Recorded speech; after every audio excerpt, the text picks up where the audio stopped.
Good afternoon. It is very cold in here today. Hot outside and cold in here. Yes, yes. Well, I hope everyone was able to have some time this weekend to perhaps disconnect and focus on what's important. Before I turn to your questions, just one element at the top today. As we approach the 100th day of Russia's war against Ukraine, we remain concerned about steps Russia is taking to attempt to institutionalize control over sovereign Ukrainian territory, particularly in Ukraine's Kherson region. The Kremlin is probably weighing a few approaches, from recognizing a so-called People's Republic, as Russia forcibly did in Donetsk and Luhansk, to an attempted annexation, just as Russia did in Crimea. It's a predictable part of the Russian playbook, which is why we are continuing to sound the alarm now, particularly following Russian President Putin's unilateral decree that would fast-track the issuance of Russian passports to Ukrainian citizens. Russia used similar tactics in Donetsk and Luhansk in 2019. In Kherson specifically, multiple reports indicate Russian forces have forcibly removed legitimate Ukrainian government officials and installed illegitimate pro-Russian proxies. One such proxy quote-unquote governor was installed in April. In May, another pro-Russia proxy quote-unquote official publicly stated an intent to appeal to Russia to incorporate the Kherson region by the end of the year. Russia has also forced Kherson residents to adopt the Russian ruble over the legitimate Ukrainian currency, according to multiple accounts. As of late April, Russia likely controlled at least 25 broadcasting towers in Ukrainian areas under Russian military control, including in the Kherson region, and was airing pro-Russia media channels, probably to weaken anti-Russian sentiment and public resistance. This month, Russian officials have increased visits to Kherson, including a visit by Russia's deputy prime minister in mid-May, during which he publicly stated that Moscow believed Kherson has, quote, a decent place in our Russian family. This followed a trip by the head of Russia's ruling party, United Russia, who said Russia would remain in Kherson forever. The Kremlin has also indicated it could attempt a sham referendum to create a Kherson quote-unquote People's Republic, even though it lacks any popular or legal legitimacy to do so. Before Russia's further invasion of Ukraine, only about 20% of Kherson residents said they viewed Russia warmly, but that support has probably deteriorated since the invasion. Russia is almost certainly failing to gain legitimacy for proxy governments in newly seized territories in Ukraine as protests persist and residents refuse to cooperate. Russia's initial objectives of controlling large swaths of Ukraine has been nothing short of a complete failure. The Kremlin probably views that forcibly holding Kherson would provide Russia a land bridge to Crimea, as well as gaining some kind of so-called victory, an attempt to justify Russia's domestic audiences the thousands of lives Putin's war of choice has destroyed. We will continue to spotlight Russia's territorial designs in Ukraine, as well as its ongoing aggression, just as we hold to account those who facilitate it, including with additional punitive economic measures. We must also continue to bolster Ukraine's ability to defend itself in the face of the Kremlin's brutality, and we will have more on all of that in the coming days. Matt, would you like to preview more? You know, I'm not in the habit of well, previewing from the podium, but I appreciate the invitation. When you say in the coming days, like this week, obviously, yes. Well, or coming days, meaning like the next. For today. Well, it's so as not to get drawn into a game of definitions. I will leave it at what I said, but add the context that on a couple fronts. Number one. You know that due to the commitment of the United States Congress, the bipartisan commitment of the United States Congress, we now have over $40 billion, and a good portion of that is earmarked for security assistance for our Ukrainian partners. To date, since the invasion began on February 24th, we have provided our Ukrainian partners with some $3.8 billion in security assistance, well over $4 billion since the course during the course of this administration, and now that we have significant additional financial resources for security assistance, I imagine you will be hearing from us before too long about additional security assistance, as those conversations with senior levels of the Ukrainian government have been ongoing. As you know, Secretary Blinken recently had an opportunity to speak to Foreign Minister Kuleba. It is often during those phone calls that among the various topics they discuss is an assessment of Ukraine's security needs. Kuleba Kuleba, Foreign Minister Kuleba, often passes along the latest requirements and the needs of our Ukrainian partners. We, in turn, then determine what we have in our stocks, what our allies and partners around the world might have in their stocks, and how together we can work to facilitate the provision of weapon systems that are needed and appropriate on the Ukrainian battlefield. And as you know, Secretary Austin is involved in an effort, the contact group that the Pentagon has initiated with many of our partners to help with that. So the strategy that you believe the Russians are following in terms of territory, is there anything, does that make change at all your calculus of what kind of weapons to give to the Ukrainians? Well, or is that more just a tactical and strategic thing? Well, what has changed our assessment of the Ukrainian needs are a couple things. First, it is the course of this conflict. And in the early days, we and our Ukrainian partners, in the first instance, of course, were focused on the battle for Kiev, the battle for Kyiv that our Ukrainian partners, of course, ultimately won. During the course of that phase of the war, there was a heavy emphasis, as you might expect, on anti-armor, on anti-air systems that ultimately helped enable our Ukrainian partners to emerge victorious from the Battle of Kyiv. Sorry. I don't want to interrupt, but I don't want you. The entire history of it is not No, something no, I'm looking for. it's one data Have point. you changed? Have you changed your calculus about what would be most effective and useful for the Ukrainians? Like say in the last week or two. So that was admittedly a very long sentence. The next sentence was going to make the point that as the conflict has shifted to the east and to the south, we of course have changed our assessment, and the needs that our Ukrainian partners have put forward have shifted as well. And so their top priority in more recent weeks was surging artillery systems and munitions to the front lines. Over the course of the last two presidential drawdown authorities, there have been 108 howitzer artillery systems. During the course of this phase of the conflict, those systems are already being used on the ground. So all that to say, as Russia's tactics on the battlefield have shifted, the needs of our Ukrainian partners have shifted, and in turn, we and our partners have adapted to the realities of the ground and provided our Ukrainian partners with precisely what they need to be effective. Francesco. So not only has the conflict shifted in the east and the south, but in the very last days and weeks, Russia seems to be advancing more and more in Donbass. What is your view on that, and do you believe that whatever you will be announcing before too long is capable to help Ukrainian reverse that dynamics on the battlefield? Well, it is, of course, no secret that the Russians have significant firepower. We have been very clear all along that even as our Ukrainian partners have demonstrated remarkable effectiveness that has been in many ways enabled by their commitment and grit and bravery and tenacity, and of course the security assistance that the United States and our partners around the world have provided, that they would be met with an aggressive force that the Russians continue to field on sovereign Ukrainian territory, that the Russian forces continue to inflict from the ground, from the air, from the skies, and even from the seas. And so no one has been under any illusions that the war, the course of the war, the trajectory of Ukrainian success would be perfectly linear.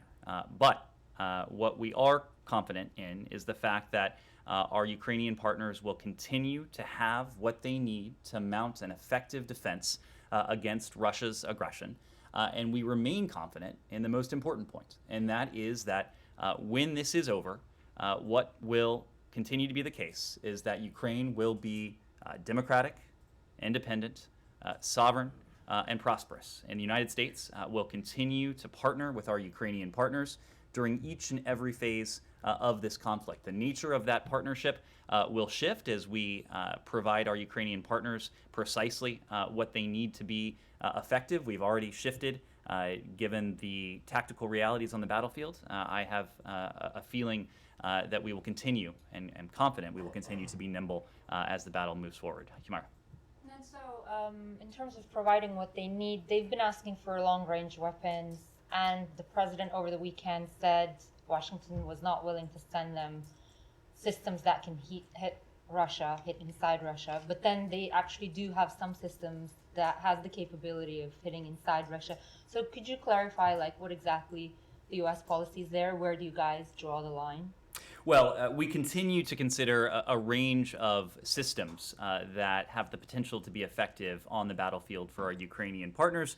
But the point the president made is that we won't be sending long-range rockets for use beyond the battlefield in Ukraine. The core point is this.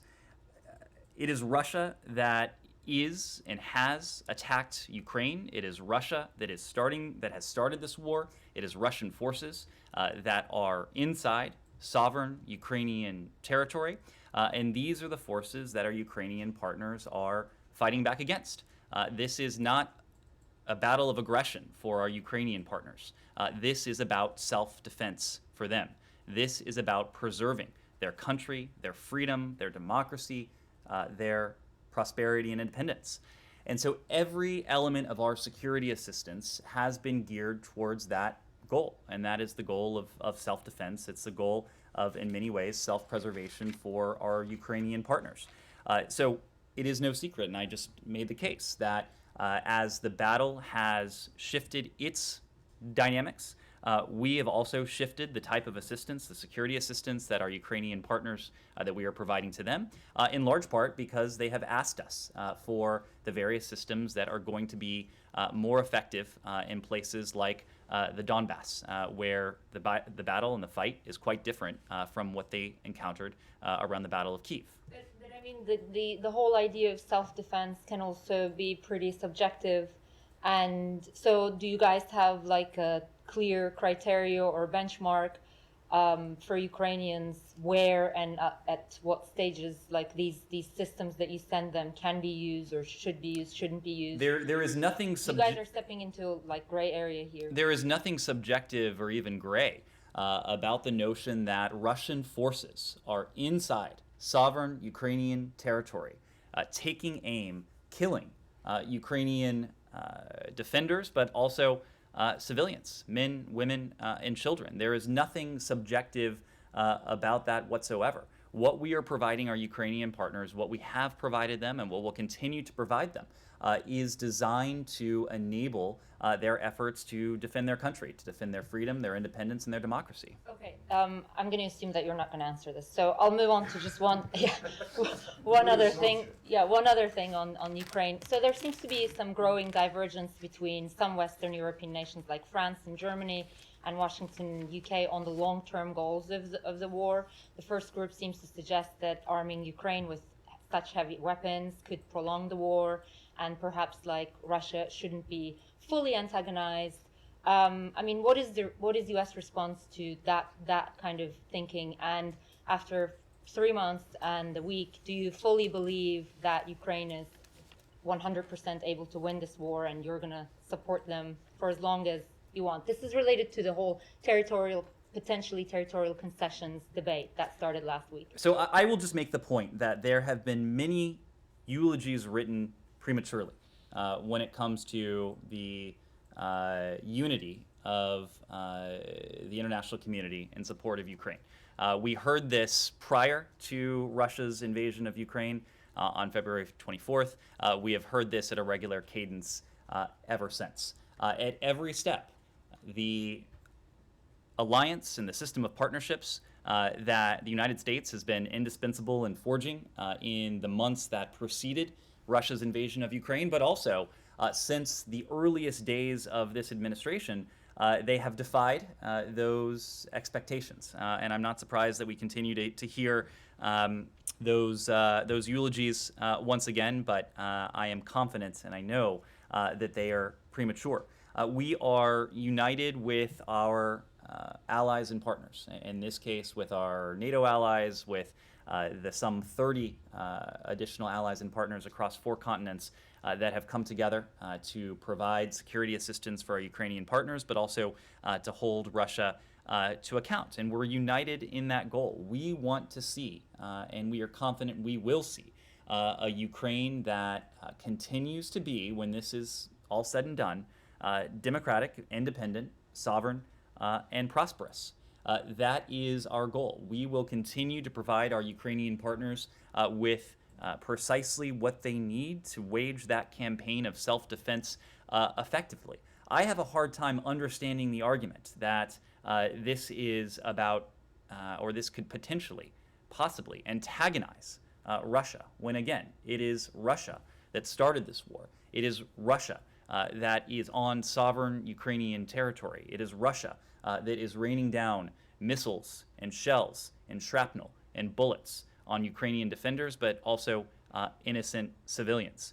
So the argument that Russia could somehow be antagonized doesn't seem to have much credibility. There is one country, similarly, that has within its hands the possibility of seeing an end to this war tomorrow, and that too is Russia. How and when this war comes to a close, that of course will be a matter for the Ukrainian government to ultimately decide. The Ukrainian government has been clear, just as we have, that this will need to be ended diplomatically through dialogue, through engagement.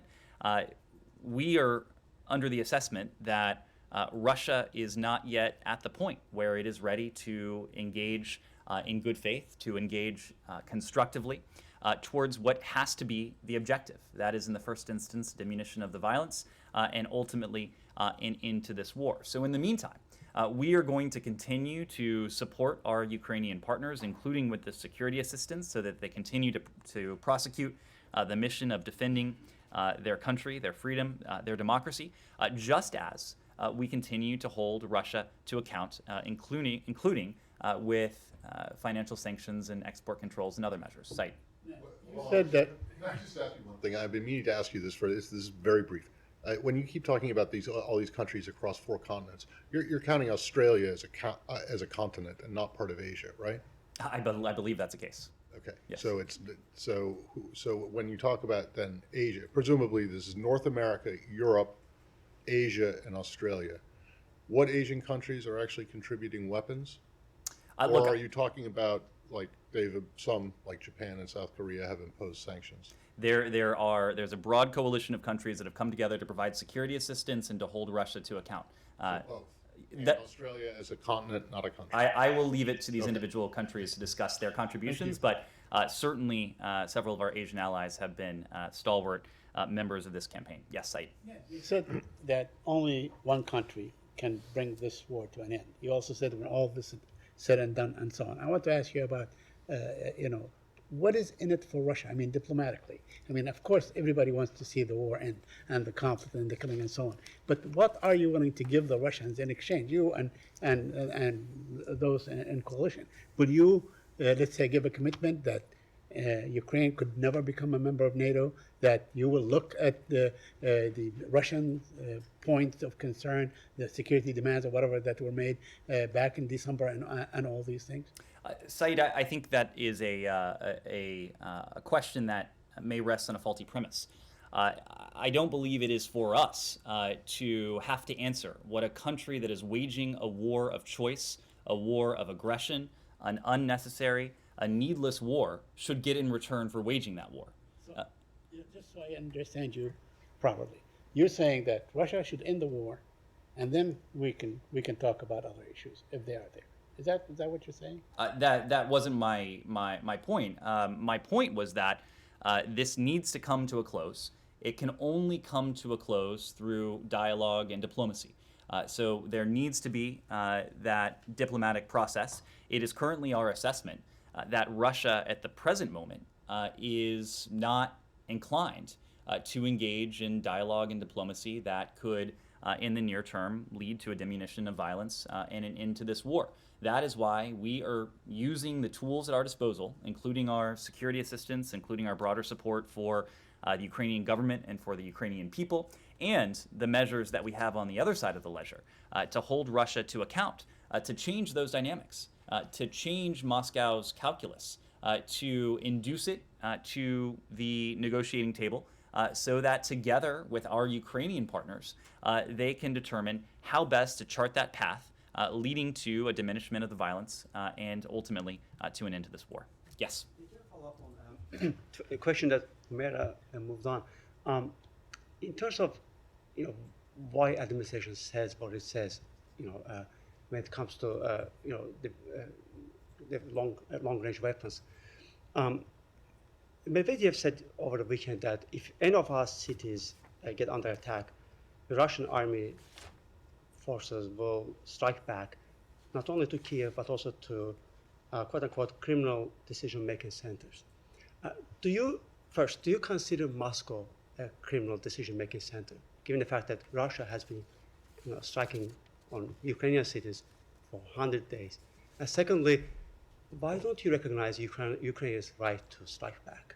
Because so many analysts, military experts believe that Ukraine possessing those weapons actually will help them to combat Russia, not being defensive. So I'm not aware that we've used the term criminal decision-making center? I'm not aware that we've used that specific term, but we have put forward our assessment that Russia's forces have committed war crimes. In other words, they have committed criminal acts on the battlefield. So there is at least some element there that we will continue to pursue justice and accountability for what not only Russia's forces have done, but all those in the decision-making apparatus, those who are responsible for these crimes against humanity, the atrocities, the war crimes that have taken place.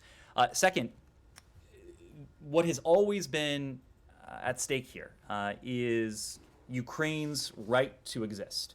We heard a number of arguments that were entirely specious leading up to Moscow's February 24th invasion. We heard about purported security concerns.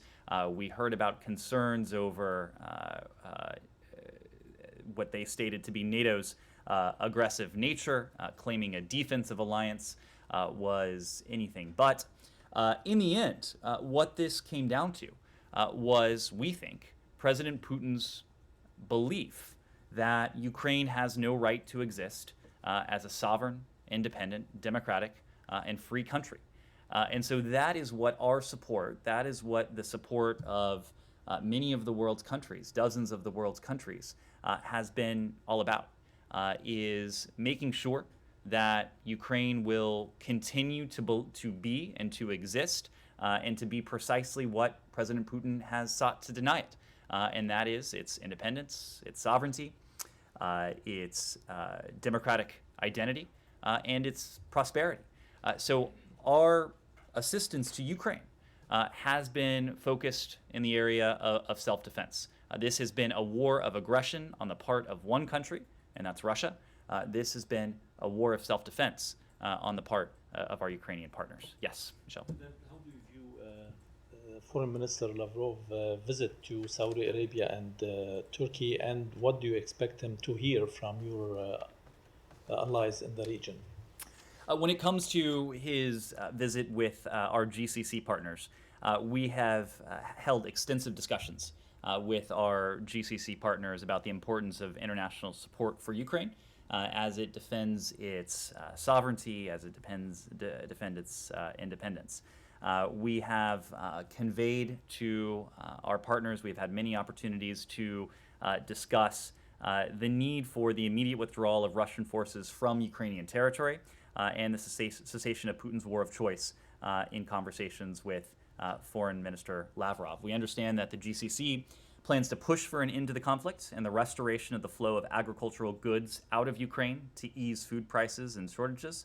And our Gulf partners understand the very acute, the very real implications and far-reaching implications of President Putin's war against Ukraine. In many ways, some of our partners in the Gulf, some of our partners in North Africa, and far beyond have been on the front lines or a front line of this conflict because they have been affected by the acute rise in food and commodity prices that is affecting their people and their governments as well. Similarly, when it comes to Foreign Minister Lavrov's travel to Turkey, we understand and we certainly support the diplomatic efforts that our Turkish allies are forging in an effort to bring this war to a close, in the first instance, diminish the violence, and also to find ways to facilitate the export of Ukrainian foodstuffs, including Ukrainian wheat. That is also something we support. I understand this visit is not going to be for several days, and we'll defer to our Turkish counterparts to comment on it. Yes? On Turkey, over the weekend, Erdogan said the military operation in Syria could happen suddenly. Does the U.S. have any indications that a Turkish operation is imminent? And what sort of assurances, I guess, are you offering Kurdish partners, if any? What kind of assurances are we offering? Kurdish partners in Syria. Well, we said this last week when this proposal was first raised, but we remain deeply concerned about discussions of potential increased military activity in northern Syria, and in particular, its impact on the civilian population there. We continue, as we've said before, to support the maintenance of current ceasefire lines. We would condemn any escalation that has the potential to jeopardize that. We believe it is crucial for all sides to maintain and respect ceasefire zones, principally to enhance stability in Syria and to work towards a political solution to the conflict. We believe that any effort to do otherwise could be counterproductive to our goals to bring about an end to the broader conflict in Syria, but also the tremendous progress that we have made together, including with our Kurdish partners, in the effort against ISIS that has achieved such important steps in recent years. We do expect Turkey to live up to the October 2019 joint statement, including to halt offensive operations in northeastern Syria. And we recognize Turkey's legitimate security concerns on its border. But again, we are concerned that any new offensive would further undermine regional stability and would put at risk those hard-won gains in the campaign against ISIS. Yes? So Chinese Foreign Minister Wang Yi was unable to ink an omnibus deal with the Pacific Island countries during his recent visit. The subsequent statement that was released by China's embassy to the U.S. was absent discussion of security cooperation between China and the Pacific Island countries he visited, including cooperation on data networks and cybersecurity that was reportedly part of China's original communique leaked before Foreign Minister Wang's trip. Do you have any reaction to these developments, both the lack of a deal and the Chinese embassy's subsequent statement? Well, we'll leave it to the parties involved to offer their assessment of what happened. We, of course, have all seen the reports that have emanated from the region with Pacific Island nations expressing concern about signing on to the PRC's proposal. We've made this point before, and the Secretary even made it in his speech on our approach to the People's Republic of China last week, and that is this. Each nation will make its own sovereign decisions. We, together with our allies and partners, including those in the region, have made our concerns clear about the PRC's shadowy, unspecified deals with little regional consultations. We are committed to continue deepening our relationship with our Pacific Island partners and in the Indo-Pacific, including working together to deliver for our people. I'd make one final point, and as this has been reported out, we've seen reports of regional and international media being blocked or encountering significant obstacles when attempting to cover the foreign minister visit to the region and the PRC so-called cooperation proposals. In Samoa, for example, the media were not allowed to question either the Samoan Prime Minister or Foreign Minister Wang during the visit. In Fiji, Fijian and Australian reporters covering the visit highlighted on social media a kerfuffle ahead of the meeting with the PIF Secretary General as PRC officials attempted unsuccessfully to block their entrance. In the Solomon Islands, there were calls to boycott the press conference due to the restrictions that the PRC imposed. When we talk about these opaque, shadowy deals, I think you need only look at what many of your counterparts and colleagues around the world have reported about the PRC's efforts to obscure these very deals themselves, to even go so far as to prevent officials in the region from facing reporters in their own country.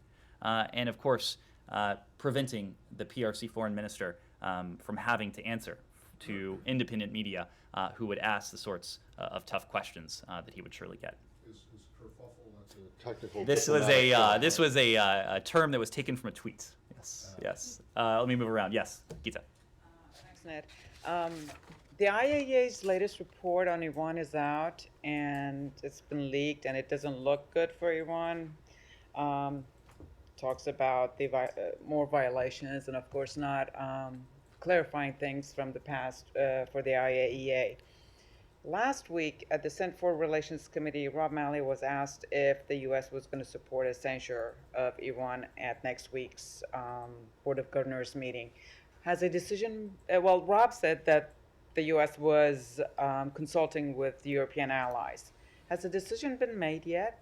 I don't have a decision to announce today, but what I can say is this. We fully support the IAEA Director General, the efforts of the IAEA as a whole to engage Iran on the need to provide the necessary cooperation in order to resolve the open safeguards issues in Iran. Just as the IAEA is concerned, we share those concerns. We have full faith and confidence in the IAEA, and as we've previously said, Iran must fully cooperate with the IAEA without further delay.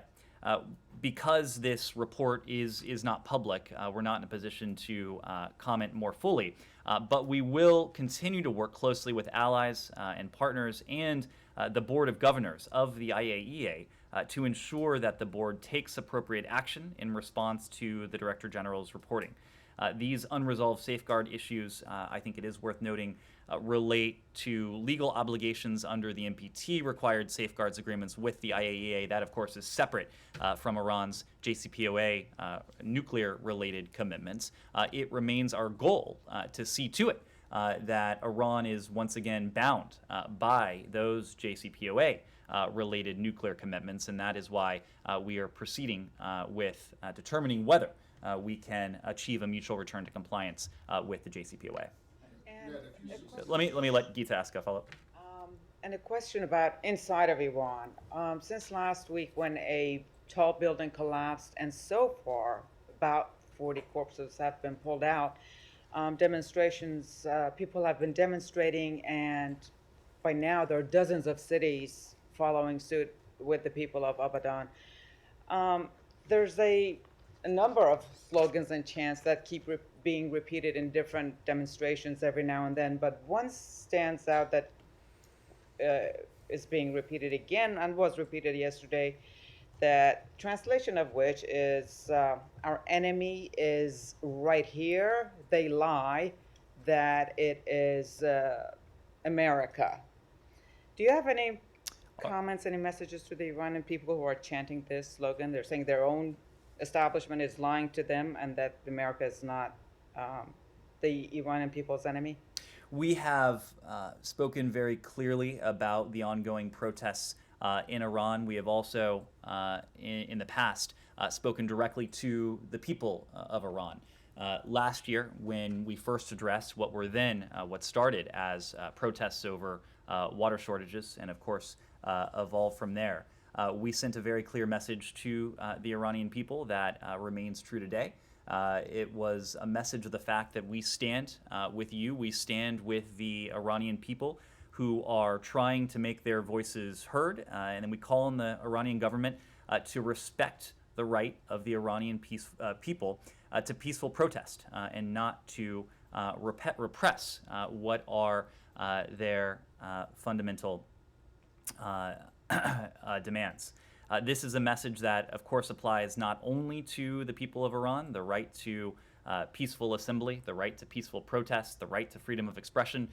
These are universal rights that apply equally to the Iranian people as they do to any other people around the world. We will continue to stand for those rights with those people voicing those rights who are doing so peacefully, consistent with their rights. Sorry, the safeguards concerns that you mentioned just now about these are longstanding concerns. They're not new in this new report.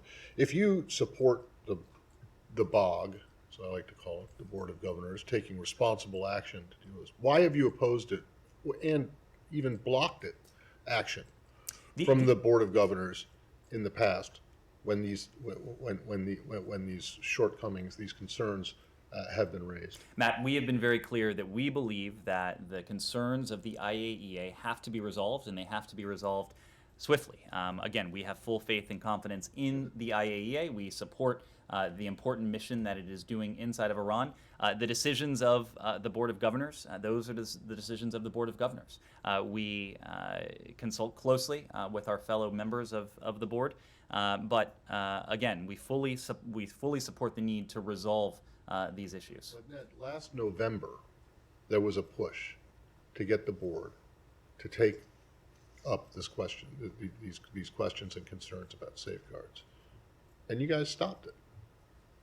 Matt, I might. Why all of a sudden are you saying now it's time for the board to take action? We have always said. Or are you going to oppose it again? We have always said that outstanding safeguards issues, including the ones that we've referenced today, need to be resolved. We are not under any illusions about the Iranian government and what they have. Why have you opposed the board dealing with it in the past? Matt, we have found ways Are you saying to. that you haven't opposed it in the past? I'm not speaking to behind to closed door conversations. We have done what we believe, together with our IAEA partners, to be most effective in confronting Iran's nuclear activities, including what is very clearly its past nuclear deception, just as we work with the IAEA to determine whether we can achieve a mutual return to compliance with the JCPOA. If it had been effective, presumably it wouldn't be an issue anymore. Matt, as you said So it yourself, hasn't been- as it you said hasn't been. yourself, these are issues that date back years. No, I'm just talking about since last year. I mean, yes, they do go back years, but when you had a chance to take it up, when the board had a chance to take it up, you guys were opposed to And it. as you know, the board meets regularly, and we find ways Okay, so why did you oppose it in November and you're not opposing it now? I'm not speaking to our posture, our stance towards any previous Board of Governors resolutions or attempts. We work very closely as a partner with the IAEA to support its activities and ultimately to see to it that its concerns regarding Iran's past nuclear activities are fully addressed. I'll move around. Yes, in the back. Staying on Iran for one moment, sure, Michelle. Iran Foreign Ministry spokesman has said today on Vienna talks that the reason for the current pause in the talks is because the U.S. has not responded to Iran and Europe's initiatives. Do you have any reaction to that?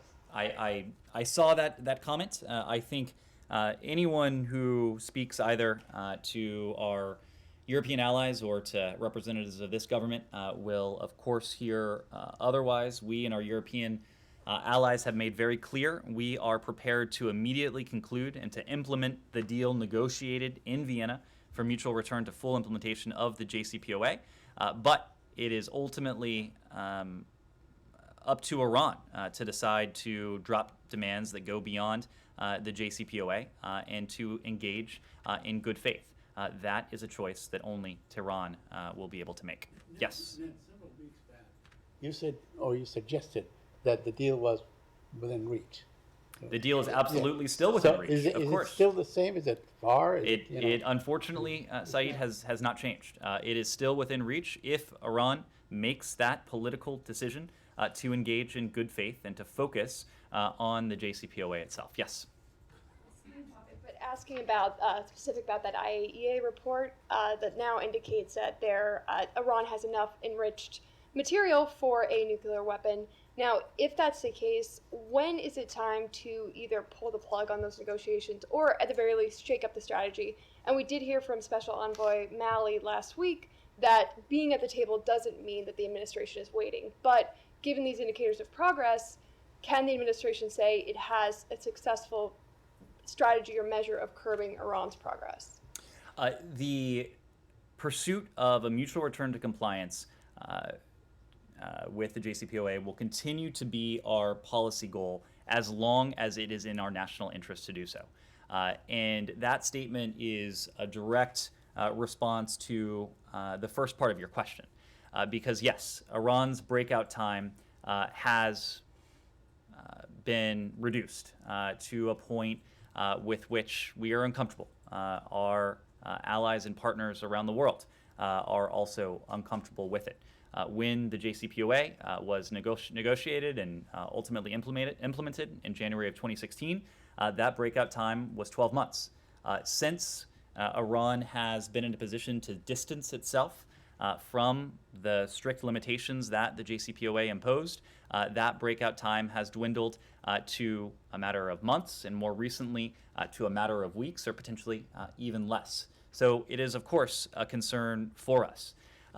Going back to Saeed's question, a deal is within reach. A deal would be within reach if Iran committed to negotiating in good faith and to focusing squarely on what should be the focus of discussions in Vienna, and that is the nuclear agreement itself.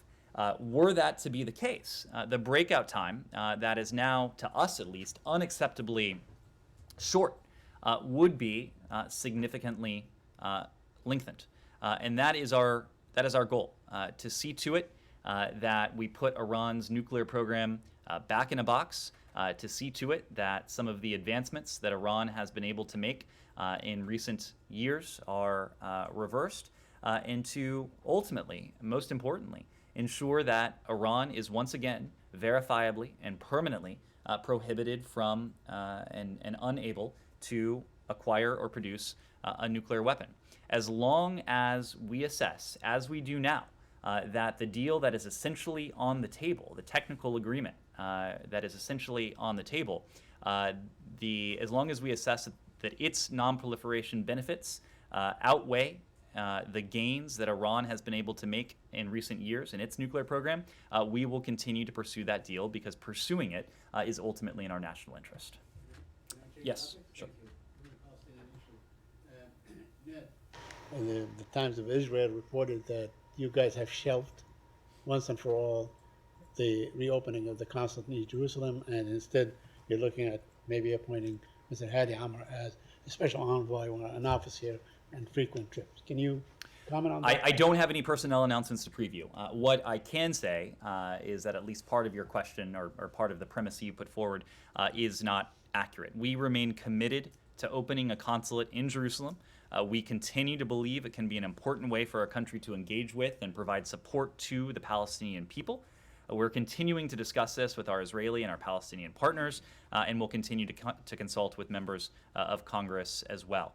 Meanwhile, at this very moment, we have a dedicated team of colleagues working in Jerusalem in our Palestinian Affairs Office, focused on engagement with and outreach to the Palestinian people. So what is the holdup? Why can't you reopen the consulate? I mean, what is holding you back? There are a number of steps that have to go into the reopening of any diplomatic facility. As you know, there are some, shall we say, unique sensitivities to this particular facility. But as I said before, we are... Sorry to interrupt, but that facility was open for like 160 years. Ned. Understood. It was there for a very, very long time. And we are working through the issue with our Palestinian and Israeli partners. Can I just make sure I understand one thing? You said at the very beginning, when you said we remain committed to opening or reopening? Reopening. Okay, so it is still, what you're looking at is reopening. It's not opening a new consulate. To It is Saeed's point, reopening. To Saeed's point, we former one. previously had a facility there. Yes. I have a couple more questions. You know, over the weekend there was a lot of violence, inflicted against the Palestinians, but however you term it. Gantz, the Israeli defense minister, suggested that they should outlaw far-right groups that rioted in Jerusalem. Do you support that premise? That's a decision for the Israeli government to make, just as we have a system of designations within our own countries when it comes to foreign terrorist organizations and SGDTs and other authorities. That is for the Israeli government to decide. What I will say is that we condemn incitement to violence and racism in all of its forms. We remain concerned by the legacy of Kahane Kai and the continued use of its rhetoric among violent right-wing extremists. You took them off the terror list. They remain designated as an SGDT. That does not prevent us from continuing to hold accountable and to do what is necessary when it comes to members of that group. We urge all parties to maintain calm, to exercise restraint, and to refrain from actions and rhetoric that escalate tensions, including in Jerusalem. And on the investigation of the killing of Shireen Abu Akleh, also the Times of Israel reporting that you guys will not conduct anything on your own. You urge the Israelis to do so. I know that my colleague Ali Smoudi sent you a letter today explaining what happened. He was hit along with Shireen Abu Akleh, and basically explaining, because he copied me, on what happened and why they don't trust the Israelis. I mean, this journalist has been hit something like this particular journalist. Ali Smoudi was hit like 4 or 5 or maybe 6 times, So they don't really trust any investigation by the Israelis.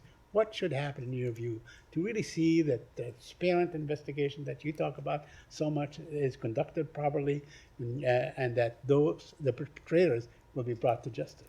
Well, I can tell you what we have urged of our Israeli partners, and Secretary Blinken, even over the weekend, had another opportunity to reinforce this message with his counterpart, Foreign Minister Lapid. As he told Foreign Minister Lapid, we urge the Israeli government to swiftly conclude their investigation into the killing of Shireen Abu Akleh.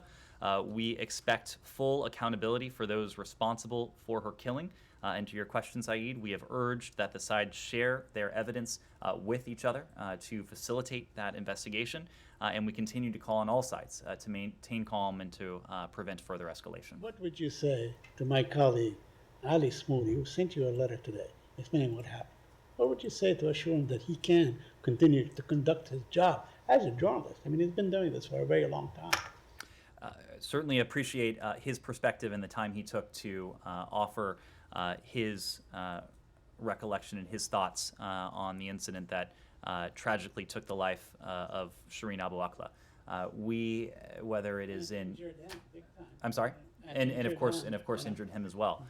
We, as you've heard from us, not only in recent days, but going back to World Press Freedom Day earlier this month and throughout the course of this administration, we stand with journalists around the world who are doing their jobs in situations that sometimes are unfortunately dangerous, where they are often in a position of putting themselves in dangerous situations to do a job, to fulfill a task that is indispensable. And the role of journalists like him, the role of journalists around the world, is in fact an indispensable role. We will continue with our engagement with other governments, whether they are close friends, whether they are counterparts across the spectrum, to reinforce what should be the inviolable principle of media freedom and the idea that journalists and their ability to do their jobs must not be impeded in any way or in any form. Humar. Does the United States still believe that the issues between Finland, Sweden, and Turkey will be resolved swiftly after the talks between the three of them last week didn't particularly yield to a lot of progress? We have had a number of discussions, including last week when the Secretary had an opportunity to meet his Finnish counterpart. As you know, NATO Secretary General Stoltenberg will be here tomorrow. Presumably this will also be a topic of that bilateral engagement. Nothing has changed our assessment or nothing has shifted our confidence in the idea that NATO accession for Finland and Sweden has broad support within the NATO alliance, and that it can be fulfilled swiftly. And by swiftly, do you mean, is it U.S. preference that this would be resolved before the NATO summit in end June? I'm not going to put a time frame on it. Of course, swiftly means swiftly. We want to see these two applicants in the NATO alliance just as soon as that process can be managed. And you have made a point of saying, you and others in the administration have made a point of saying this is not a bilateral issue between the United States and Turkey, but if this keeps dragging on for many months and beyond the summit, would the U.S. be more willing to get more involved? And that is not a hypothetical, because it's very likely to happen. Well, so this is not a bilateral issue. This is an issue at this moment between Turkey and Finland and Sweden, and of course, senior NATO officials, including the Secretary General, also have a role to play in it. Our point is that we will continue to have consultations with our Turkish partners, of course, with our Swedish and Finnish partners as well. Yeah, you guys have said, and Jake Sullivan also said, like, we're willing to, we're ready to do whatever is necessary to facilitate this. So, what is that? We will continue to have consultations with our NATO counterparts, with our allies, with our ally Turkey, with our partners, Finland and Sweden, who will, we think, soon be considered allies as well. So we will continue to engage in that dialogue, but ultimately, this is not an issue between the United States and Turkey. This is an issue between those three countries. Going back on the Palestinian issue. Last Thursday, 62 congressmen and 19 senators sent a letter to Secretary Blinken demanding or asking that he intervene on behalf of the possible demolition of Masafer Yatta. Do you have any reaction to that? Our reaction to that is what our message has consistently been. We continue to urge all sides to avoid steps that have the potential to inflame tensions, that have the potential to set back the cause of a two-state solution. Yes? Can I get your reaction to EU's partial oil ban? Was it enough in your opinion, less than enough, more than enough? And separately, Gazprom has decided to halt gas deliveries to two more countries this week, Denmark and Netherlands, which I think will hit the number 5. So we had Poland, Bulgaria, and Finland that were cut off previously. Your reaction to that as well. And I have another question on energy afterwards. Well, the two parts of your question are actually very related. It is incumbent upon countries around the world to lessen their dependence on Russian energy precisely so that Moscow can no longer be in a position to attempt to weaponize energy flows the way it has sought to do not only with Ukraine, but with a number of other European countries as well. To the announcement from the EU within recent hours, that is part and parcel of that, and for that reason we welcome the EU's proposed ban on Russian oil, and of course the EU would need to speak to any details. As you know, we have already taken strong action in that regard. President Biden put forward an executive order to ban the import of Russian oil, gas, LNG, and coal. That will further and has further deprived President Putin of the economic resources he would otherwise need to prosecute this war in Ukraine. On May 8th, earlier this month, the entire G7 committed to phasing out or banning the import of Russian oil. And we know that there is broad support, as we saw again today from the EU, among our allies and partners for cutting off the strength of Russia's war machine, and that is Russia's energy market. We are united in our purpose to keep the pressure on President Putin and all of those who are responsible for waging this war, and we applaud the steps by our European allies and partners to reduce their reliance on Russian oil and natural gas by diversifying their sources of energy and reducing consumption in line with our shared climate goals. As you know, there is a near-term component to this, and the EU took an important step on that near-term path, but then there's also a longer-term path that has more to do, less to do with the day-to-day and more to do with trends over time and the broader need to lessen our reliance on Russian energy and fossil fuels more broadly, and that's something that a joint U.S.-EU task force is outlining in terms of specific steps. Yes? Moldova are now at the crossroads on their path toward the Western choice. You know that all three countries are awaiting the EU decision on the official candidate status. Your position as our key strategic partner is extremely important here. How likely do you believe these three countries are to reach this major milestone at this juncture? Well, these are questions for those three countries and for the EU, but I think you know in the case of all three of those countries, the United States as a partner, as a strategic partner, as it were, strongly supports the European aspirations, the European ambitions of these three countries. We have stood with them as they have gone down that path from independence to where they are now, and we will continue to stand by them as they continue down that path. Yes, please. Yesterday, 5 to 6 rockets landed on or targeted Ain Assad base in Iraq, and they landed near U.S. troops where they are stationed. Do you have a reaction to that, or do you know who's behind that? And I have 2 more questions, if that's okay.